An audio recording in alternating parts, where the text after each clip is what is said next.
Pinoy Love Story Series.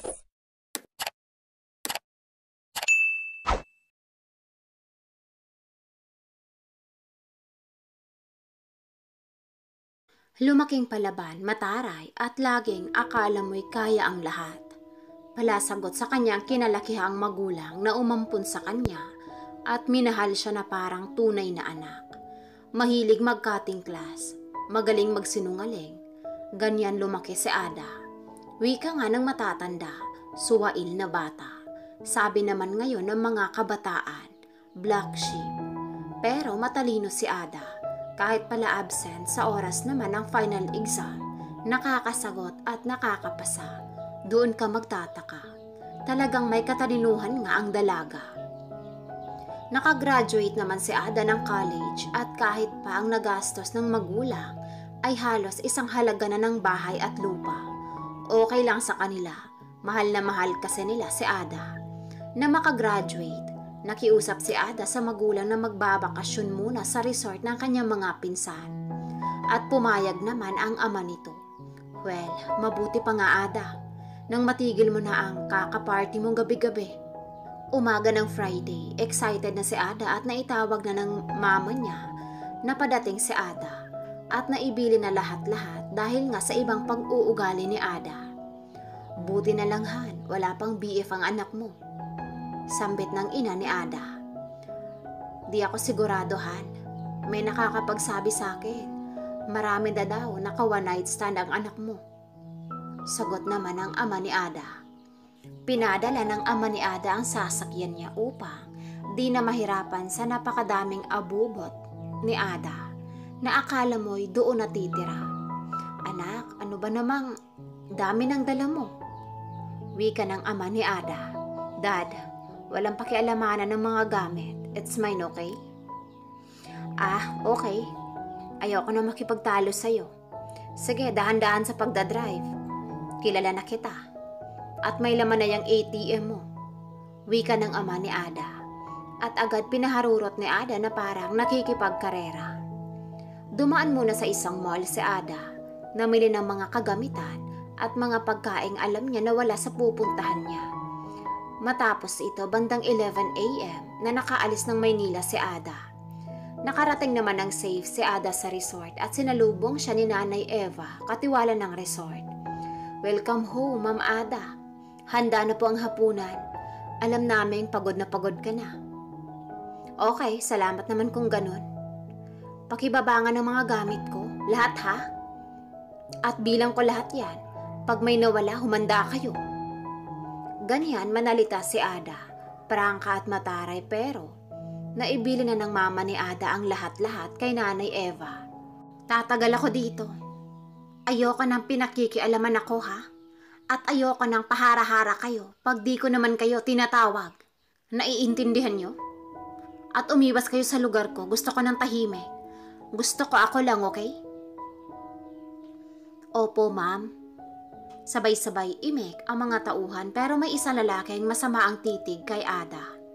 Taray ng babaeng to. Hiyari ka. Dito ka matatauhan. Wika nito. Matapos kumain, nagyosi si Ada sa balkonahe at kitang-kita niya ang paglubog ng araw. Yan ang gusto ko dito. Relax at tahimik. Oh, I love it. Gabi, di pa rin makatulog si Ada. Nakailang stick na rin ang yosi. Nag-shot na rin siya ng tequila at naligo na rin. Ganun pa rin ang maalinsangan pero aircon naman. Shit, bakit kaya? Makaligo kaya sa pool? Wika nito. Agad nagpalit ng swimsuit si Ada at bumaba sa pool. Dahil oras na ng gabi, di maiwasan ang may magambala si Ada. 2 a.m. na at napakalakas pa ng music ni Ada na akala mo'y siya lang ang tao sa lugar. Mapuno sa lugar na iyon dahil nga resort attraction na rin ito. At isang nilalang na ugali na niya ang magpahinga sa isang puno na ito. Ang nagising sa tunog at lakas ng music ni Ada. Matching to speaker pa. Buisit, ano yun? Wika nito. This oras na? Kayo talagang mga tao? Mga walang modo. Agad hinanap ng nilalang kung saan nagmumula ang ingay na iyon. Aha, sa'yo pala. Natigilan ang nilalang. Babae. Mukhang may bago akong laruan. Siya si Salome, isang itim na engkanto. Masamang elementong itim, mukha siyang tao pero may sungay. Dahil sa kakaiba niyang anyo, pinalaya siya sa lugar nila. Sabi nga ng mga engkanto, anak daw ng demonyo si Salome. Iba kasi ang takbo ng pag-iisip nito. Mahirap pakisamahan at laging may itim na balak, kanino man at medyo mahilig sa babae. Babae? Yum yum. Sabi nito at humalakhak na parang isang demonyo. May aanak na naman ako. Come to papa. Walang kaalam-alam si Ada na may nagambala na pala siya. Tuloy ang paglalangoy ni Ada. Nang biglang may naramdaman siya habang nakaupo sa gilid ng pool. Nakalubog kasi ang katawan niya. Napagod na siya at namahinga. Ano yun? May kakaiba siyang nararamdaman. Ayaw man niya pero habang tumatagal nagugustuhan na niya ito. Shit! Ramdam ni Ada na may humawak sa maselan na bahagi ng katawan niya na alam niya na nasa ilalim ng pool. Agad sinilip ni Ada ang ilalim pero wala namang tao. Damn, what's that? Sabi ni Ada habang lalong nararamdaman niya ang ginagawa sa kanya na ayaw naman niya itong kontrahin. Dahil gusto niya ang ginagawa nito. Masarap ka, babae. May nararamdaman akong negatibo sa pagkatao mo. Mukhang magkakasundo tayo. Patikim muna, babae. Bukas uli. At umalis na si Salome dahil malapit nang mag-umaga. At nang wala nang maramdaman si Ada ay agad umahon at pumasok na sa kwarto niya. Shit, gusto ko yung sensation na yun. Anong meron sa pool na yun? Habang nakatanaw si Ada sa pool. Well, sana maramdaman ko uli yun soon. May ngiti sa labi ang dalaga. Ma'am, good morning po. Ready na po ang almusal? Uwi ka ng isang staff ng resort. Gaga, di ba sabi ko, pag hindi ako tumawag, huwag kayong pahara-hara. Boba. Sigaw ni Ada. Ano ba? Get lost! Sigaw nito. Napapatakbong umalis ang staff na inutusan ni Nanay Eva. Nay Eva, napakasungit ng ugali ng pamangkin ni manager. Hayaan niyong magutom. Tatawag yun pag gutom na. Ganun daw talaga ang ugali niyan. Kaya wala tayong magagawa. Pamangkin niya ng may-ari. Tauhan lang tayo. Wika ni Nanay Eva. Lunch na, di pa din natawag si Ada, tulog pa din ito. Kainaman na talaga ang kabataan ngayon. Wika ni Nanay Eva. Magdamag ba namang gising, nag-inom at nag-swimming? Yan, ang lakas pa ng sounds, Nay. Wika na lalaking staff. Talaga ba at bakit mo alam, Aber? Wika ni Nanay Eva. Nay, alam mo saan kami natulog? Malapit sa pool. Rinig na rinig namin. Di nga din po kami nakatulog. Napailing na lang ang matandang katiwala. Maya-maya may tawag na sa service phone ng resort. Hello? Dalhan niyo ako ng lunch. Gusto ko may soup. Now na. Wika ni Ada sa kabilang linya. Ayan, gising na Nay ang Rena. Wika pa ng receptionist ng resort. Sige na, gawin niyo na bago pa yan magmura. Sigaw naman ni Nay Eva at agad dinala sa kwarto ni Ada ang pagkain nito. Ma'am, lunch niyo po. Wika ng room boy. Okay, alis na. Kakasira ka ng araw. Wika ni Ada. Halos mapatakbo ang room boy sa asal ni Ada. Pagbalik sa kusina, ungol na ungol ang room boy. Sana mapagaya ka sa mga guest naming mga babae. Suplada. Wika pa nito. Hapon na naman. My favorite spot. I love it. Ito ang buhay na gusto ko. Biglang pumasok sa isip ni Ada ang nangyari kagabi. Shit, ano kayang hiwaga ng pool dito? Kakahiya namang magtanong kay Manang Eva, baka isipin, manyak ako. Mamaya, aalamin ko. Wika nito. Hindi nag-dinner si Ada, alak agad ang hawak nito at Yossi at nakatitig sa pool. 6 p.m. na at ang elementong itim ay nasa puno na paborito niya at nakatingin kay Ada. Maganda ka pala dalaga at masarap. Mamaya, laro ulit tayo binibini. Wika ni Salom. 7 p.m. nagbaba na ng poolside si Ada na para bang hinahanap-hanap niya iyong naramdaman niya kagabi. Medyo lasing na si Ada, agad itong nag-dive sa pool. Saan ka? Shit. Bulong nito. Uy, hinahanap ako. Wika ni Salom, agad bumaba ng puno si Salom at nilapitan ng dalaga. Naramdaman ng dalaga ang paghawak ni Salom. Heto na naman. Sino ka ba? Pero wala nang magawa si Ada. Gustong-gusto niya ang ginagawa ni Salom, ang paghawak sa masisela niyang bahagi ng katawan. Shit, guwon. Ungol ni Ada. Nang biglang may tumawag kay Ada. Ma'am, may phone call po kayo. At biglang lumayo si Salom. Buisit ka! Di ba sabi ko, huwag kayong lalapit sa akin, ha? Ma'am, emergency daw po. Wika ng receptionist. Ewan, di ikaw makipag-usap. Alis. Ma'am, mama nyo daw. Di ka daw po kasi nasagot ng cellphone nyo. Wika pa ng babae. Kainis! Napilitang umahon si Ada at pumanhik sa kwarto niya upang kunin ang cellphone. At sinigawan pa niya ang receptionist. Hoy, ikaw ha? Ayoko na makita ang mukha mo. Alis. Hello, ma? Bakit po?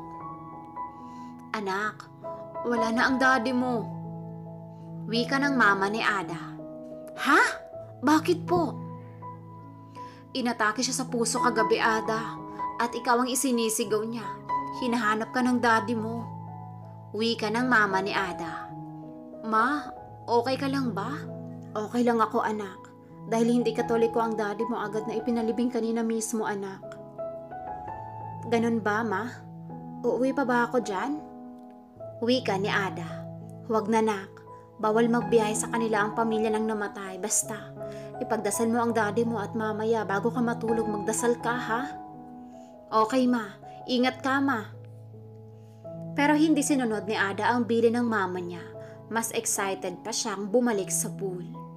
Napapatakbo ang binibini. Miss niya agad ako. Wika ni Salom. Asan ka? Bulong ni Ada, agad siyang lumubog sa tubig. Agad lumapit si Salom. Humanda ka, dalaga. Mas matindi ang gagawin ko. Naramdaman ni Ada ang pagpatong ni Salom sa katawan niya. At naramdam din ni Ada ang paghawak sa mga kamay niya. At napahiga si Ada sa mababaw na bahagi ng pool, habang ang ulo niya ay nakaunan sa hawakan ng pool. Napaungol ito at mas agresibo ang mahiwagang nilalang. Mas matindi ang sensation na binigay niya kay Ada at gustong-gusto ito ni Ada. Tumigil din ng halos 1 oras ang ginagawa ng engkantong itim kay Ada at halos ayaw nang patigilin ni Ada ang di niya nakikitang nilalang. Nabulong pa si Ada ng more. Natatawa si Salom. Naiiba ang babaeng ito.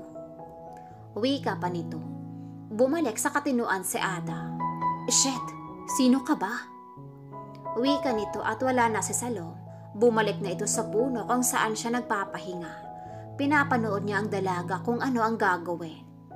Mukhang may mabubuo na ako sa babaeng to.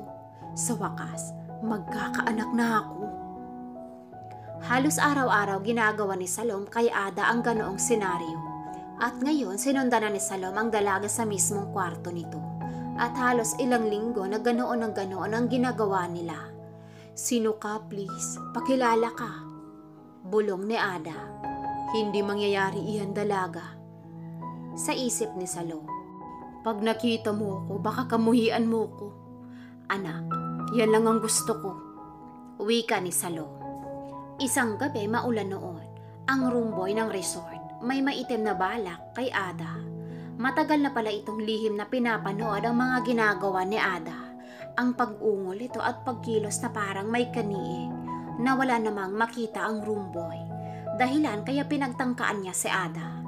Lasing na lasing si Ada at hating gabi nakapasok ang roomboy sa kwarto ni Ada at agad ginawa ng roomboy ang balak. Madilim at buong akala ni Ada iyong mahiwagang lalaki ang kaniig niya. Kaya bumigay siya at laking palaisipan sa kanya na may katawan na siyang nahahawakan. Oh shit! Wala siyang pakialam basta gusto niya. Wow! Kay gandang panuorin. Uwi ka ni Salom. Pinapanood ni Salom ang ginagawa ng room boy. Tamang-tama. May pagnanasa ka pala binata. Magagamit kita. Uwi ka ni Salom. Kasarap mo, Ma'am Ada. Bukas uli mahal ko. Agad tumakbo ang room boy palabas ng kwarto ni Ada. Buong akala ni Ada si Salom pa rin ang kaniig niya. Parang tunay na. Lalo ko nagugustuhan ang mga nangyayari. Halos gabi-gabi nang pinapasok ng room boy si Ada. Halos isang buwan na rin at lahat ng iyon. Alam na alam ni Salom. Pumapasok si Salom sa katawan ng room boy. Kaya mas agresibo ang ginagawa niya at si Ada halos ayaw na niyang mag-umaga. Isang umaga hindi makabangon si Ada. Nahihilo siya. Buong akala niya dahil ito sa alak na iniinom niya. Agad niyang tinawag si Nay Eva. Manang Eva, punta ka dito. Bakit ma? May problema ba? Sabi ni Nay Eva pagpasok nito sa kwarto ni Ada. Nahihilo po ako. Di ako makabangon. At pinilit na itong bumangon nang matumba ito. Ay, Ma'am Ada! Tulong! Tulungan niyo kami! Sigaw ni Nay Eva. Agad na patakbo ang room boy. Nay Eva? Ano nangyari kay Ma'am Ada? Itakbo agad natin sa ospital. Dali! Sigaw ni Nay Eva. Opo, opo! Sambit ng room boy na nag-aalala siya sa kalagayan ni Ada. Sa ospital natauhan na si Ada. Manang Eva, ano po ang nangyari sa akin? Wika ni Ada. Ma'am, huwag kang mabibigla. Wika ni Nay Eva. Buntis ka po. Ha? Ako buntis? Sigaw ni Ada. Imposible, Manang. Asan ang doktor? Baka mali ang findings. Asan? Sigaw ni Ada. Agad namang pumasok ang doktor. Ma'am, heto po ang ultrasound nyo. Hindi po ako pwedeng magkamali. Ayan lahat ng results ng lab nyo. Buntis po kayo. God, paano nangyari yun? Wika pa ni Ada. Manang, tara na, babalik sa resort. Agad naman silang bumalik ng resort. Ang room boy ay nakangiti. Tatay na ako. Wika pa nito. Agad namang itinawag ni Nay Eva sa mama ni Ada ang nangyari. What? No! Wika ng mama ni Ada. Sobra-sobra na ang binibigay ng kahihiyan ng batang yan. No! Di ko yan matatanggap. Wag na wag mo yang pababalikin dito sa Maynila. Nakakahiya sa mga amega ko. Buhat noon, di na tinawagan or kinakamusta man lang si Ada ng mama niya. Umiiyak si Ada. Paano na ako? Wika nito. Yan ang hirap sa inyo mga mahihinang tao. Iiyak matapos ang lahat. Wika ni Salom. Sarap na sarap. Ngayon, iiyak mga hangal. Ama na ako. Sana ngayon mabuhay ka na anak ko. Ang room boy naman, di mapakali. Di kasi niya pwedeng sabihin siya ang ama. Baka ipakulong siya. Pero paano? Sa isip niya. Bahala na. Paglabas ng bata at kamukha ko, aamin ako na ako ang ama. Dumating ang buwan, kaorasan na ng paglabas ng bata. Ang bili ng mama ni Ada, ilabas ang bata at ipaampon.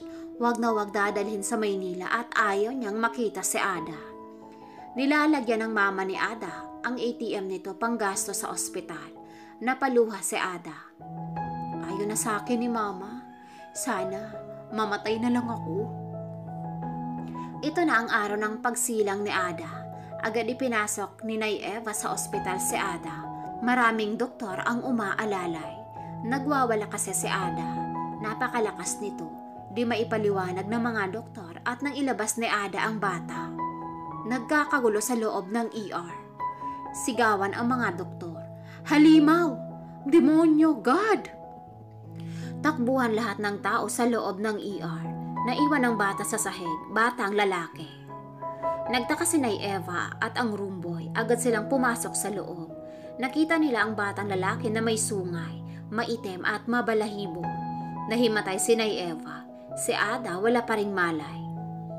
Ah, hindi ko anak yan. At nagtatakbo palayo ang roomboy.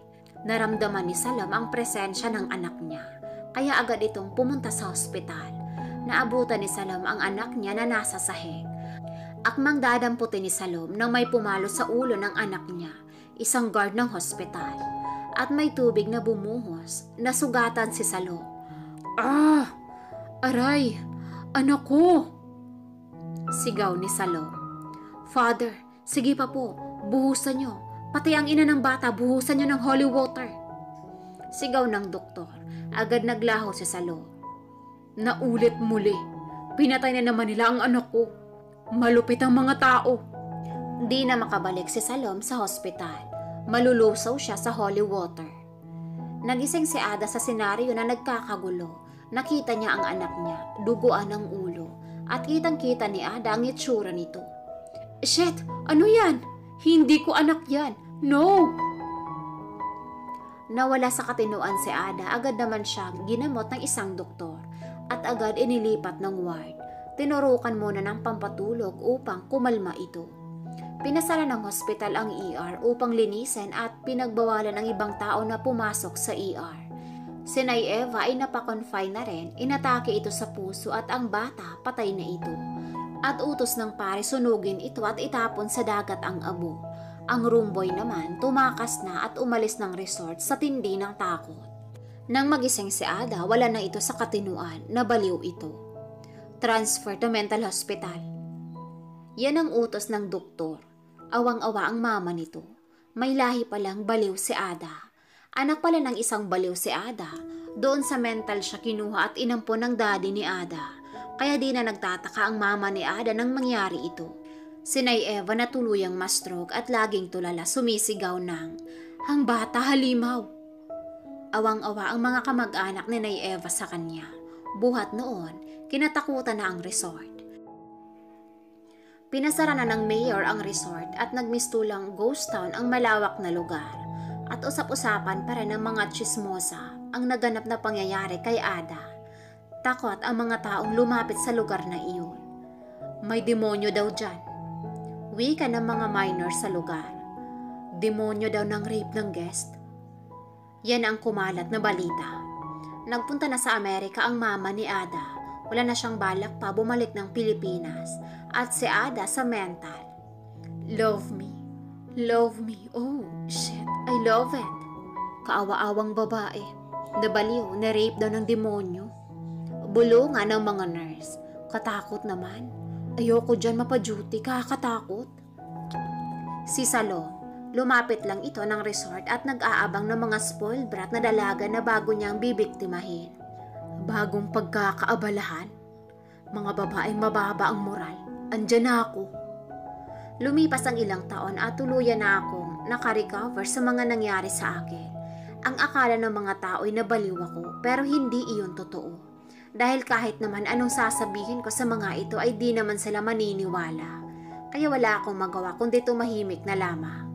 Dala ang iilang perasong damit ko at konting pera. Kaya ako napadpad dito sa Maynila uli. Dito ako nagsimulang mamuhay ng mag-isa. Walang magulang at hindi ko alam kung mapapatawad pa ba ako ng mommy ko sa nagawa kong kasalanan sa mga ito. Ada, kamusta ka na? Papasok ka ba ngayon? Tanong sa akin ni Christy ang kaibigan ko.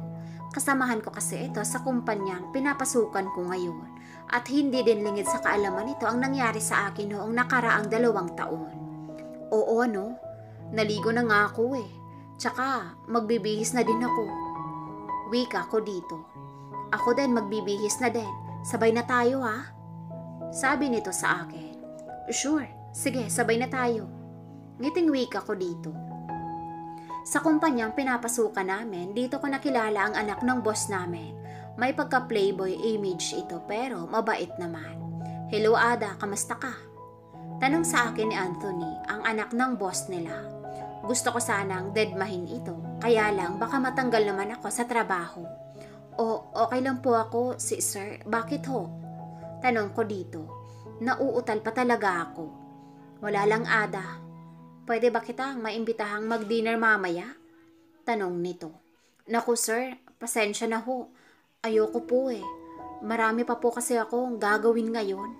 Baka abutin pa ako dito ng gabi sa opisina. Baka makapag-overtime na ako. Ganun ba? Gusto mo bang dito na lamang tayo mag-dinner sa office mo? Sige na, please. Pangungulit pang wika nito sa akin. Naku sir, pasensya na po, baka ma-issue tayo dyan. Nakakahiya po. Tanggi ko pa rin saad dito. Don't mind them. Ako ang kasama mo, Ada. Kaya huwag kang mag-isip ng ganon. Just say yes at wala na tayong problema. Saad pa nito. Sige, kung yan ang gusto mo, sir. Wika ko dito.